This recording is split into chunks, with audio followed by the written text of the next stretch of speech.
بص يا صديقي، خلينا نبص لنص الكوبايه المليان. احنا كسبنا 3 نقط، متصدرين الدوري، اكتر فريق سجل اهداف. في كام لاعب متألقين. ده يعني ده ملخص الماتش، ان دول احسن حاجه. احنا كسبنا 3 نقط، عندنا كام لاعب تألقوا، شكرا. انما سلبيات انا ممكن اعدلك من هنا لبكره، بس مش وقت ان انا اتكلم في سلبيات. احنا في بدايه موسم، لسه في حاجات كتير جوه هتحصل على مدار الموسم ككل. احنا لسه في البدايه، يعني مش عايزين ان احنا نقعد نجرح وايه ونشتم في كذا وننقد في كذا. لسه الموضوع لسه بدري، ولكن احنا هنتكلم شويه النهارده عن حاجات بسيطه جوه عن اللي حصل في ماتش الاهلي وزد في الجوله الثانيه في الدوري المصري.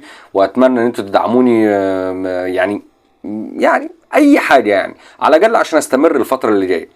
بص يا صديقي، احنا هندخل في الموضوع على طول. مبدئيا كده يعني شابوه لطاهر محمد طاهر. بص، طاهر بيديلك مثال حي على شخصيتك وعلى لاعب كوره كمان، ان انت ازاي تكون من مجرد لاعب موجود في الفريق والناس بتتكلم عن ان هو موجود فقط من اجل الاحتفالات.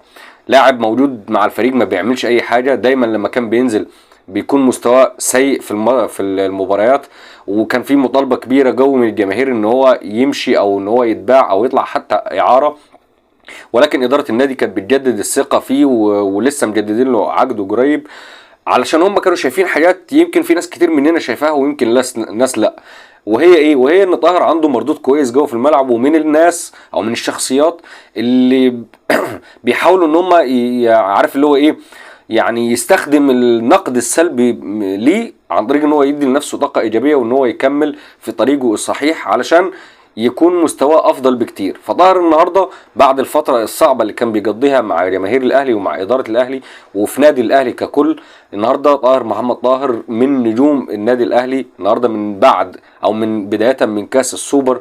وطاهر محمد طاهر هو بيكون نجم كل ماتش، حتى لو ما خدش رجل المباراه هو بيكون دايما نجم كل ماتش. قدر النهارده ان هو يسجل هدف في الدقيقه 11 من صناعه عمر كمال عبد الواحد، اللي دايما لما بينزل بيكون على مستوى فانيله النادي الاهلي وبيقدم دايما مستوى كويس. كمان من اللعيبه اللي تالقت وهو يحيى عطيه الله، اللاعب اللي قدم مستوى كويس قوي. وبرضه خلينا نتكلم ونكون واضحين، من بدايته مبشره كانت مع النادي الاهلي وبيلعب دايما بقلب، عارف اللي هو تحس انه ايه، مشجع للنادي الاهلي من الطفوله. النهارده كمان ما ننساش الفاول اللي عمله، فاول رهيب. يعني انا ما اعتقدش ان كان في حد في الملعب او في المتابعين اللي بيتفرجوا على الماتش كان متوقع ان الكره دي تتشاط. الناس كلها كانت متوقعه ان الكره دي هتتلعب عرضيه في منطقه الجزاء، ولكن يحيى عطيه الله بيعمل كوره، بيشوط صاروخ رهيب. ولكن العارضه ودي بتكون تاني عارضه ليه من فاول زي كده بيلعبه حلو. وانا شايف ان هو مع الوقت، يعني عارف ان هو تحس ان هو برده لسه كاشش شويه كده في نفسه، ولكن مع الوقت مستواه هيكون افضل بكتير. اما بالنسبه للاعيبه خط الوسط، كان في ثنائيه النهارده جباره ما بين كوكا ومروان عطيه، والثنائيه دي اتكررت في مباريات كتير احنا شفناها قبل كده. وصراحه انا شايف ان الثنائيه دي جباره، والمفروض ان هي اللي تكون ثنائيه خط الوسط في النادي الاهلي على الفترات اللي جايه. لكن الضلع الثالث بالنسبه لامام عاشور، بالرغم ان هو طبعا لعيب كبير ولعيب على مستوى عالي جو في الدوري المصري، ولكن هو النهارده كان تايه شويه واغلب قراراته في الملعب كانت غلط. وده يعني عارف اللي هو تحس انه ايه، بيديك علامه استفهام. طب ما انت عندك جفشه جاهز وبيقدم مستويات كويسه جو ومردود اعلى بكتير جو في الفتره اللي فاتت، ما تشارك بيه اساسي على حساب امام، على اساس ان امام لما يحس ان فرصته بقت ضعيفه في المشاركه ممكن يشد حلو اكتر من كده. اما بالنسبه للخط الهجومي، فانت كان عندك النهارده برضو تألق زي ما قلنا احنا بالنسبه لطاهر محمد طاهر، ولكن غياب حسين الشحات الماتش اللي فات كان عامل ماتش ولا اروع. النهارده الماتش ده ما كانش افضل حاجه وما كانش احسن حاجه، زي وسام ابو علي اللي برضو ما كانش احسن حاجه، ولكن مستواه في الملعب كان كويس قوي. يمكن هو بس ما كانش موفق حبتين.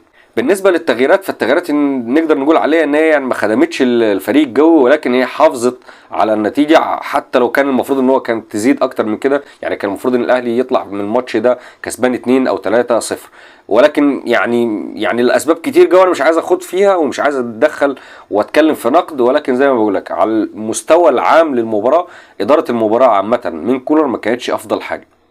اما بالنسبه للتغييرات زي ما بقول لك، فانت يعني انا مش هتكلم عن كل التغييرات، ولكن انا عايز يعني ادي دقيقه بس في الحلقه دي لكهربا. احنا لسه كنا في بدايه الحلقه بنتكلم عن ان الناس انواع، وفي نوع مفضل بالنسبه لي اللي هو نوع طاهر محمد طاهر، من الناس اللي هي بيحاول ان هو يستفيد من الطاقه السلبيه اللي حواليه ويحولها طاقه ايجابيه عشان يكمل في مشروعه. كهربا كان من الناس دي لفتره من الفترات، في الفتره اللي هو كان بعد القيد او بعد عفوا بعد يعني العوده من الايقاف، كان راجع كهربا بيطلع نار من بوجه حرفيا يعني، وكان بيعمل كل حاجه في الملعب، وكان هداف الاهلي وهداف الدوري، وكان بص كان جالب الدنيا. جه وسام ابو علي او جاب له وسام ابو علي في فتره برضو نقدر نقول 6 شهور، اختفى خالص كهربا، والاسباب كتير انا مش قادر اعرفها برضو، ومش عارف اسال حد معين يقدر يديلي اجابه واضحه. هو كهربا ايه اللي حصل له؟ يعني انت بتنسى الكوره، ولا المفروض ان انت كنت بتطلع لفوق بعد الازمه والناس كلها كانت بتشيد بالحته دي فيك، وكنت عارف الناس كلها متعاطفه معاك عشان كده، ان انت كان ربنا كرمك ان انت بالرغم من المشاكل اللي كنت فيها ولكن رجعت بقوه، ورجعت بتعلم على كل الناس. المفروض ان انت دلوقتي ده يكون حافز ليك برضو، ان انت نفس القصه لسه، ما انت التاريخ ما اتغيرش، انت اي نعم انت طلعت من كذا ودخلت في كذا وكان مستويات والكلام ده كله، ولكن هي لسه موجوده. فنفس الحافز المفروض يكون عندك، حافز وسام ابو علي. وسام ابو علي النهارده يعني عامل كل حاجه في هجوم النادي الاهلي، هداف الدوري في نص موسم، بيلعب في دوري ابطال افريقيا، بياخد دوري ابطال يعني عامل شغل عالي قوي. المفروض ده يكون حافز ليك في ماتش زي النهارده. وسام ابو علي ما يكونش موفق وما يقدرش يسجل يعني طبعا دي غريبه على وسام ابو علي ان هو ما يسجلش مع الاهلي، وتنزل انت ككهربا بديل لوسام ابو علي، ومن وسط الزحمه دي كلها هيجي لك انفراد يا راجل، اقسم بالله ثرو تلعب لك من نص الملعب، ثرو زي بتوع توني كروس.